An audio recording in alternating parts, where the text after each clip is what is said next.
नमस्कार दोस्तों। आज के इस एपिसोड में मैं आपको बताऊंगा भगत सिंह के जन्म और शिक्षा के बारे में। दोस्तों, भगत सिंह का जन्म 28 सितंबर 1907 को पंजाब के लायलपुर जिला में स्थित बंगा गांव में हुआ था। उनको फांसी लाहौर में दी गई थी। ये दोनों ही स्थान पार्टीशन के बाद पाकिस्तान में चले गए। कैसी विडंबना है कि जिस धरती की आज़ादी के लिए भगत सिंह ने अपने प्राण त्याग दिए, आज़ाद होने पर वह धरती उनके परिवार वालों को छोड़नी पड़ गई। उनके परिवार वाले हिंदुस्तान में गुमनामी की जिंदगी जीने लगे। 1965 में आई शहीद पिक्चर के लिए मनोज कुमार फिल्म एक्टर ने भगत सिंह की फैमिली की जानकारी ली तो उनको पता चला कि उनकी मां विद्यावती चंडीगढ़ में अस्पताल में भर्ती हैं। उनकी यह स्थिति देख मनोज कुमार बहुत आहत हुए और उनको उस समय के प्रधानमंत्री श्री लाल बहादुर शास्त्री जी से मिलवाया। शास्त्री जी को भी बहुत धक्का लगा और उन्होंने तुरंत शहीद की फैमिली को फाइनेंशियल असिस्टेंस के लिए ऑर्डर किया। मनोज कुमार बताते हैं कि भगत सिंह की फैमिली कोई पैसा या रॉयल्टी नहीं लेना चाहती थी। वे लोग सिर्फ यह चाहते थे कि भगत सिंह और उनके जैसे शहीदों को देश में उचित सम्मान मिले। पाकिस्तान में स्थित भगत सिंह की पैतृक हवेली को 1947 में वहाँ की सरकार द्वारा चौधरी फजल कादिर वर्क को अलॉट किया गया और खुशी की बात यह है कि उनके परिवार द्वारा इस हवेली को भगत सिंह की याद में आज भी उसी रूप में संजो कर रखा गया है। भगत सिंह के परिवार द्वारा बनाया गया गांव का स्कूल, जिसमें भगत सिंह 4वीं क्लास तक पढ़े थे, वो भी आज भी उसी रूप में चल रहा है, जहां भगत सिंह की फोटो भी लगी हुई है और उनको याद किया जाता है। गांव में कोई सिख या हिंदू परिवार नहीं रहते हैं, परंतु वहाँ के मुस्लिम परिवारों को इस बात का फख्र है कि वे भगत सिंह के गांव में रहते हैं। 5वीं क्लास में भगत सिंह लाहौर में दयानंद एंग्लो वैदिक स्कूल यानी डीएवी स्कूल में आ गए थे, जो बाद में डीएवी कॉलेज बन गया और अब पाकिस्तान में इसे इस्लामिया कॉलेज का नाम दे दिया गया है। भारत की ही तरह पाकिस्तान में भी भगत सिंह को हिस्ट्री में कोई विशेष स्थान नहीं दिया गया है, परंतु भगत सिंह का जन्मदिन और शहीद दिवस आज भी वहाँ लाहौर में और उनके गांव में मनाया जाता है। भगत सिंह पाकिस्तान और हिंदुस्तान के आम लोगों के दिलों में आज भी अपने ही दम पर जिंदा हैं, चाहे दोनों सरकारों द्वारा उनको भुला दिया गया हो। उनके परिवार में उनके पिता सरदार किशन सिंह और उनके चाचा सरदार अजीत सिंह और सरदार स्वर्ण सिंह, ये सभी स्वतंत्रता संग्राम में बहुत ही सक्रिय नेता थे। सरदार किशन सिंह जहाँ कांग्रेस से संबद्ध थे, वहीं उनके चाचा सरदार अजीत सिंह एक क्रांतिकारी थे। उन्होंने भारत माता सोसाइटी करके एक सोसाइटी का गठन किया था। एक किसान आंदोलन उस समय चला था, पगड़ी संभाल जट्टा के नाम से।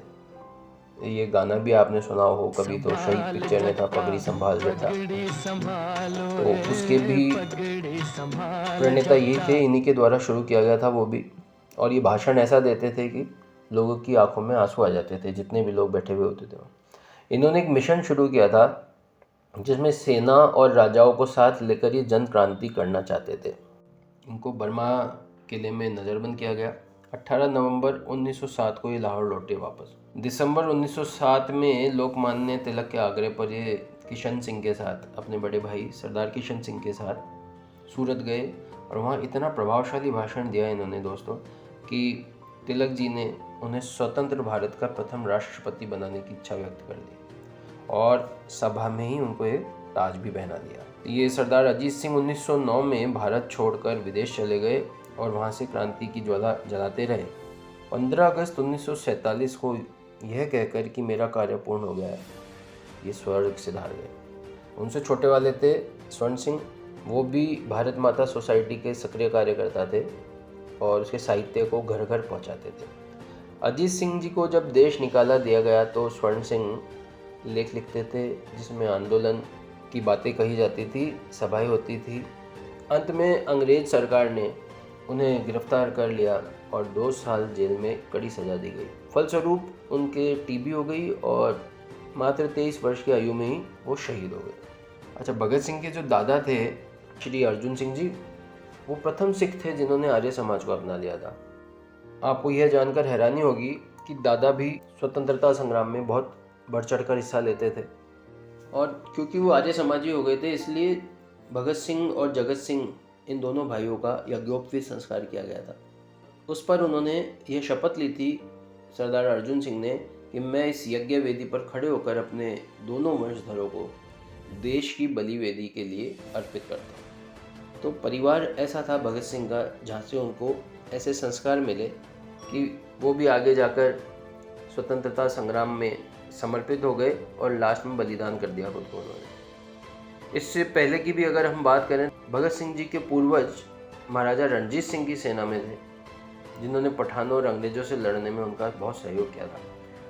अंग्रेज़ों ने महाराजा रणजीत सिंह के एवं उनके परिवार के साथ जो व्यवहार किया था, उस सब ने इनके पुरखों में जो विद्रोही घृणा जगा दी थी, वो भगत सिंह को भी लेगेसी के रूप में ही प्राप्त हुई थी। 2.5-3 साल की उम्र में भगत सिंह ऐसी बातें करते थे। ये किस्सा सुना होगा आपने कि वो खेत में तिनके की कोई आकृति बनाकर बो रहे थे, और जब उनके पिता ने उनसे पूछा कि तुम ये क्या कर रहे हो, तो उन्होंने कहा बंदूकें बो रहा हूँ। इसका पेड़ लगेगा, बहुत सारी बंदूकें पैदा होगी और हम सब को बांट देंगे वो बंदूकें और अंग्रेज़ों को यहाँ से मार भगाएंगे। तो 2.5 साल का बच्चा जब इस तरह की बातें करे तो आप सोच सकते हैं कि उसको वो बातें करने की जो प्रेरणा मिली है वो कहाँ से मिली होगी। तो परिवार में ही इसी तरह की चर्चाएं होती थी, तो उसी के कारण उनके मन में यह बात आई कि बंदूकें कम पड़ती है तो बंदूकों को तो खेत में उगाना पड़ेगा। उसके बाद भगत सिंह के बारे में यह जानना भी ज़रूरी है कि बचपन से ही वो पढ़ने के बड़े शौकीन थे। भगत सिंह को पढ़ने में इतनी रुचि थी कि 4th क्लास की पढ़ाई के साथ साथ उन्होंने घर में रखी सरदार अजीत सिंह, सूफी अम्बा प्रसाद और लाला हरदयाल की लिखी 50 से अधिक किताबें और पुराने अखबारों की फाइलें, जिनमें सरदार अजीत सिंह और लाला लाजपत राय के निर्वासन तथा दूसरे राजनीतिक मुकदमों के समाचार थे, सब पढ़ डाले थे उन्होंने। उसके बाद 5th क्लास में भगत सिंह लाहौर चले गए और वहाँ पर DAV स्कूल में उनका एडमिशन करवा दिया गया। 13 अप्रैल 1919 को एक ऐसी घटना घटी जिसने भगत सिंह के दिल में अंग्रेज़ों के प्रति गहरी नफरत को और गहरा कर दिया। वो मात्र 12 साल के थे उस समय जब जलियांवाला बाग वाला नरसंहार हुआ। 20,000 लोग जमा थे और उन पर घेर कर फायर किया गया। 1600 राउंड फायर किया गया। जब तक कारतूस ख़त्म नहीं हो गए तब तक फायर करते रहे और हज़ारों लोगों को मौत के घाट उतार दिया गया। उस दिन भगत सिंह स्कूल से सीधे वहाँ गए और वहाँ से खून से सनी मिट्टी अपने माथे पर लगाई और शीशी में भरकर लौटे और याद करते रहे कि अंग्रेज़ों ने कितनी क्रूरता से हमारे लोगों को मारा था। 1921 में उन्होंने असहयोग आंदोलन में महात्मा गांधी के आह्वान पर स्कूल छोड़ दिया और पूरी तरह से असहयोग आंदोलन में कूद पड़े। उस समय उनकी उम्र मात्र 14 वर्ष रही थी। उसके बाद चौरी चौरा कांड हुआ 5 फरवरी 1922 को, जिसमें 21 सिपाही और एक थानेदार को आंदोलनकारियों द्वारा जलाकर मार दिया गया। इससे आहत होकर गांधी जी ने आंदोलन वापस ले लिया। बस यहीं से भगत सिंह के दिमाग में यह विचार कौन देने लगा कि स्वतंत्रता आंदोलन अहिंसक होना चाहिए या उसमें हिंसा भी जायज़ है। उन्होंने बहुत चिंतन किया और उसके बाद इस नतीजे पर पहुँचे कि गांधी जी की अहिंसा से आज़ादी नहीं मिल सकती, इसके लिए तो बलिदान देने होंगे।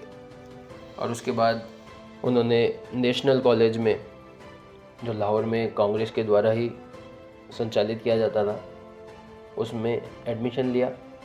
पाठ्यक्रम भी यही होता था कि भारत का इतिहास, विश्व का इतिहास, फ्रांस, इटली, रूस की क्रांति, भारत के स्वतंत्रता प्राप्ति के प्रयत्न, संसार के और अन्य देशों में जो स्वतंत्रता आंदोलन हो रहे हैं उनकी जानकारी, तो इन सब का उन्होंने खूब ज़बरदस्त अध्ययन किया। 1924 से लेकर 1928 तक भगत सिंह को पढ़ने में इतनी ज़्यादा रुचि थी। लाला लाजपत राय की द्वारकादास लाइब्रेरी के जो लाइब्रेरियन थे श्री राजा राम जी शास्त्री, उनके अनुसार उन दिनों भगत सिंह एक के बाद एक ऐसी किताबें मांगते थे कि ऐसा लगता था कि भगत सिंह किताबों को पढ़ नहीं रहे हैं बल्कि वो निगल रहे हैं किताबों को। तो यहाँ से वह दौर शुरू होता है जब भगत सिंह गहरी विचार यात्रा में अपने आप को डाल देते हैं। तो अब अगले एपिसोड में हम लोग शुरू करेंगे सरदार भगत सिंह की विचार यात्रा।